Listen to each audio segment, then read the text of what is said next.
Hello everyone, the next 11th generation Honda Accord 2023 has been finally presented, and its production already started at the Marysville Auto Plant MAP, where Honda actually built the first Accord for the US market.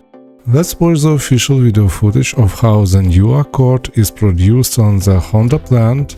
Welcome to Auto Info channel, don't forget to subscribe, let's go.